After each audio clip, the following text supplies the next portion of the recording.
Hi hello friends. இன்றைக்கி நம்ம என்ன வீடியோ பார்க்க போகிறோம் அப்படின்னா, கிச்சன் ரொம்ப மெர்ஸியாக இருக்குது. எவ்வளோ சிம்பிளாக ஆர்கனைஸ்டாக க்ளீன் பண்ண முடியுமோ அவ்வளோ சிம்பிள் டைமில் க்ளீன் பண்ணி முடிக்கிறது. நெக்ஸ்ட்டு டே மீல் ப்ரிப்பரேஷனுக்கான என்னென்ன ஐட்டமெல்லாம் கட் பண்ணி எடுத்து வைக்கலாம் அப்படிங்கிறதையும் இந்த வீடியோவில் நான் வந்து ஃபுல்லாக கவர் பண்ணியிருக்கிறேன். லாஸ்ட் வரைக்கும் பாருங்கள். இந்த வீடியோ ரொம்பவும் யூஸ்ஃபுல்லாகவும் ஒரு சின்ன சின்ன டிப்ஸும் உங்களுக்கு கிடைக்கும். ஃபஸ்ட்டு நான் டிஷ்வாஷர் மேலே இருக்கிற எல்லா பொருளையும் க்ளீன் பண்ண போகிறேன். ஆக்சுவலாக 1 வீக்கும் நம்ம என்ன செய்வோம்னா, வாங்கின பொருள், எடுத்த பொருள அப்படி எல்லாமே சில நேரங்கள்ல வந்து சோம்பேறித்தனப்பட்டு அத அந்தந்த இடத்துல வச்சுருவோம். கடைசி பார்க்கும்போது ஒரு 4, 5 நாளையில நம்மளோட கிச்சனே தலைகீழா மாறின மாதிரி இருக்கும். இந்த டிஷ்வாஷர் மேல தான் எங்க வீட்ல என்ன பொருள் வாங்கிட்டு வந்தாலும் டக்கு டக்குன்னு வைப்பாங்க. நான் பலமுறை சொன்னாலும் யாருமே கேட்க மாட்டாங்க. ஃபஸ்ட்டு டிஷ்வாஷர நம்ம க்ளீன் பண்ணிறலாம். அதுக்கு மேல ஒரு துணி போட்டிருப்பேன். அந்த துணிய வச்சே க்ளீன் பண்ணிருவேன். எதுக்காக இந்த துணி போட்டிருக்கேன் அப்படின்னா, இங்க வந்து ஃபுல்லாவே வந்து சால்ட் வாட்டர் தான் நம்ம யூஸ் பண்ணிட்டுருக்கோம்.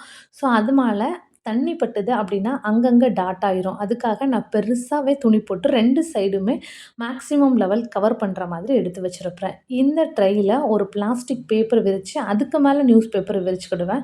ஏன்னா, ஆயில் நம்ம வைக்கிறதுனால அங்கங்க சிந்தும்போது ஃபர்ஸ்ட்டு வந்து பேப்பர்ல ஆனாலும், ஒரு 4, 5 தடவ எடுத்து எடுத்து நம்ம யூஸ் பண்ணும்போது ட்ரேயில தான் அது படும். ஸோ, பிளாஸ்டிக் பேப்பர் போட்டுட்டோம் அப்படின்னா, ட்ரேயில வந்து அந்த ஆயில் படாது. அதுக்காக தான் நான் இந்த மெத்தட யூஸ் பண்ணியிருக்கிறேன். மொளகா வத்தலும், புளியும் நான் இன்னொரு இடத்துல தான் ஸ்டோர் பண்ணி வச்சிருப்பேன். அங்கேருந்து ஒவ்வொரு டைமும் அவசரமா தாளிக்கும் போதெல்லாம் எடுத்துட்டு வர மாதிரி இருக்கும். அத மாரி அடிக்கடி எங்க வீட்ல பார்த்தீங்கன்னா, தேங்காய் துவையல் தான் ரெடி பண்ணுவேன். அதுக்கு புளி நான் கண்டிப்பா யூஸ் பண்ணுவேன். ஸோ, அந்த புளி எடுக்கிறதுக்காகவும் அந்த பக்கம் போற மாதிரி இருக்கும். அதனால நான் வந்து என்ன செஞ்சுட்டேன்னா, துவையலுக்கு தேவையான புளிய இந்த மாதிரி சின்ன சின்னதா கட் பண்ணி, அதில ஒரு கண்டெய்னர்ல போட்டு எடுத்து வச்சுக்கிட்டேன். இப்போ புளியும், வத்தலும் இதே இடத்துல நம்ம ஸ்டோர் பண்ணிக்கலாம். நான் நைஃப் ஹோல்டர் ஒண்ணு வாங்குனதுனால, நம்ம அதுக்கு அத மாத்திரலாம். ஸ்பூன், நைஃப் எல்லாம் வந்து ஒரு ஹோல்டர் வச்சிருக்கிறேன். அந்த ஹோல்டர்ல இந்த மாதிரி ஃபிக்ஸ் பண்ணேன். இதில வந்து கம்மியான ஸ்பூன் மட்டும் தான் வச்சிருக்கிறேன். அதிகமா எடுத்துக்கல. நம்ம அவசரத்துக்கு நம்ம கிச்சன்ல வேலை பார்க்கும்போது எடுப்போம் தெரியும் பார்த்தீங்களா? அந்த ஸ்பூன மட்டும் தான் வச்சிருக்கிறேன். இது கூடயே வந்து எஃப்எம்மும் ஸ்டோர் பண்ணேன். மேக்ஸிமம் டைம் நான் ஃப்ரீயா இருக்கிற மாதிரி இருக்கட்டும், கிச்சன்ல ஒர்க் பண்ற மாதிரி இருக்கட்டும், ஒண்ணு ஏதாவது வந்து சீரிஸ் பார்த்துட்டு ஒர்க் பண்ணுவேன். அப்படி இல்லன்னா, இந்த மாதிரி எஃப்எம் ஆன் பண்ணி விட்டுட்டு ஒர்க் பண்ணுவேன். இந்த ரேக் எப்படி ஆர்கனைஸ் பண்ணியிருப்பேன்னா, இட்லி அரிசி, அப்புறம் டெய்லி சாதத்துக்கான அரிசி, குக்கர் வகைகள், அதுக்கு பிறகு சைடுல பார்த்தீங்கன்னா வந்து மிக்ஸி பக்கத்திலேயே கீழ சாப்பிங் போர்டும், நம்ம டெய்லி வெளியில போகும்போது எடுத்துட்டு போறதுக்கான கூடையும் அதிலேயே வச்சிருப்பேன். அதுக்கப்புறம் ஒரே ஒரு மண்பானை இருக்கும். நம்ம எப்போலாம் ஃபுட்டு வந்து ப்ரிப்பேர் பண்ணோமோ, அந்த ஃபுட்ட தூக்கி இந்த இடத்துல வச்சுருவேன். ஆனா கடைக்கு ஏதாவது போயிட்டு வந்தோம் அப்படின்னா, அந்த ஜாமானையும் இது மேலயே வச்சு அது டம்ப் பண்ணி நெறைய ஆயிரும். காய்கறியும் வாங்கிட்டு வந்திருந்தேன். அதையும் நீட்டா ஆர்கனைஸ் பண்ணியாச்சு. எக்ஸ்ட்ரா டிஷ்வாஷர் மேல வந்து ஒரு கிளாஸ் வாட்டர் வச்சிருக்கிறேன். தேவைங்கிற டைம் எடுத்து குடிச்சுக்கலாம். குக்கிங்க்கும் நம்மளுக்கு யூஸ் பண்ணிக்கலாம். இத வந்து மண்பானை பக்கத்துல வச்சிருந்தேன். இப்ப அத எடுத்து வந்து டிஷ்வாஷர் மேல வச்சுட்டேன். இதுல கிளாஸ் பாட்டில் இருக்கு. யாரும் எந்த பொருளும் வைக்காதீங்கன்னு சொல்றதுக்காகவே எடுத்து வச்சிருக்கிறேன். பட் நம்ம எத்தன தடவ சொன்னாலும் திருப்பியும் இந்த இடம் வந்து நம்மளுக்கு மெர்ஸி ஆகும். வீக்லி ஒன்ஸ் இந்த மாரி நம்ம கிளியர் பண்ணாலே நம்ம கிச்சன் வந்து சூப்பராட்டம் இருக்கும். அங்க 2 வால்பேப்பர் ஒட்டாம விட்டுருந்தேன். அதையும் ஒட்டியாச்சு. நெக்ஸ்ட் டே மீல்க்கான ப்ரிப்பரேஷன் தான் இப்ப நான் ரெடி பண்ண போறேன். ஸோ, நம்ம வாங்குன கண்டெய்னர ஓப்பன் பண்ணவே இல்ல. எடுத்து பார்த்துட்டு திருப்படி அதே பாக்ஸ்ல எடுத்து வச்சுட்டேன். இப்போ அத நம்ம ஓப்பன் பண்ணி என்ன என்ன தேவை? எவ்வளோ ஆனாலும் நம்ம ப்ரிப்பேர் பண்ணி வைக்கலாம். நெக்ஸ்ட் டே மார்னிங் வந்து ரொம்ப அரிபரியா ஒர்க் பண்ணாம இருக்கிறதுக்கு சிம்பிளான மெத்தடெல்லாம் யூஸ் பண்ணிட்டு நான் இடையில இடையில சொல்றேன். நீங்க அதையும் வந்து நோட் பண்ணிக்கோங்க. இத வந்து டிஷ்வாஷர்ல போட்டு முதல்ல நம்ம கிளீன் பண்ணிக்கலாம். இது எனக்கு எந்த அளவுக்கு யூசேஜா இருக்கும் அப்படிங்கிறத நெக்ஸ்ட் வீடியோல நான் உங்களுக்கு அப்டேட் பண்ணறேன். இது டிஷ்வாஷர் சேஃப், ஓவன் சேஃப். அதனால ஈஸியா டிஷ்வாஷர்லயே நான் போட்டுட்டு கிளீன் பண்றதுக்காக போட்டாச்சு. மார்னிங் செக்ஷன் எல்லா ஒர்க்கையும் முடிச்சுட்டு நம்ம ஒரு 1 ஹவர் ஃப்ரீயா இருப்போம். மொபைல் பார்த்துட்ருப்போம். அந்த டைமில் வந்து நம்மளுக்கு தேவையான நெக்ஸ்ட் டேக்கான பொருளெல்லாம் கட் பண்ணி எடுத்து வச்சுட்டோம் அப்படின்னா, மார்னிங் கொஞ்சம் வந்து ஈஸியா இருக்கும். யார்கிட்டயுமே ஹெல்ப் கேட்க வேண்டாம். நம்ம ஒர்க்க நம்மளையே கடகடன்னு பார்த்துரலாம். நான் ஒரு சைட்ல சீரிஸ் ஆன் பண்ணி விட்டுட்டு அப்படியே ஒர்க் பண்ணிட்டுருப்பேன்.